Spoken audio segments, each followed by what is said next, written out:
Hello again, ladies and gentlemen, I'm Joe Handy, the Android Authority App Guy, and in this video we're going to take a quick look at the best emulators for Android.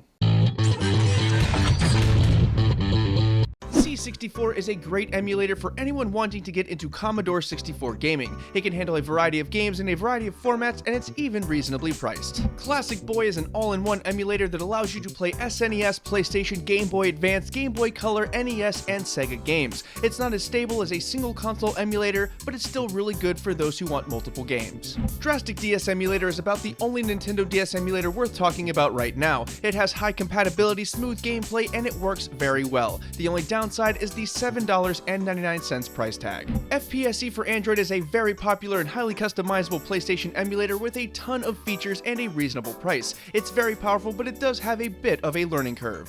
John GBC is a Game Boy and Game Boy Color emulator for you retro fans out there. It's highly stable, reasonably priced, and has a superior game compatibility with only a few bugs here and there. MDEMU is an emulator for Sega Genesis, Sega CD, and Master System. It's a relatively newer application on this list, but it has solid features. The only downside is the free version doesn't get updated very often. Mega N64 is a branch off of the popular MoopN64 emulator with a few tweaks for performance. It's far from perfect, but it's the best option out right now, and MoopN64 is always waiting if this doesn't work. My Boy is the highest rated Game Boy Advanced emulator out there, and for good reason. It is very stable with a ton of awesome features. It's a tad pricey at $4.99, but worth every penny for the stability. Nostalgia NES Pro is an original Nintendo emulator for those who really like the old days. It provides a stable experience and a high game compatibility. It also comes with a rewind feature, which is really awesome. PPSSPP has been struggling with stability since the day it came out, but recent updates have really helped patch things up.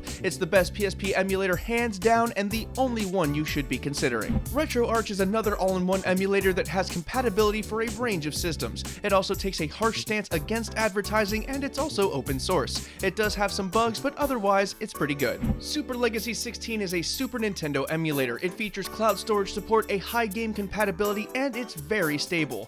Far and away the best SNES emulator out there. Okay guys, that about does it for this video. This was just a quick rundown of these applications, but do keep in mind that the article is updated frequently, and you should check back every now and then to see what's new. Don't forget to follow us on all of our social networking pages for the latest and greatest in Android news and reviews. Thanks for watching everybody, and have a wonderful day.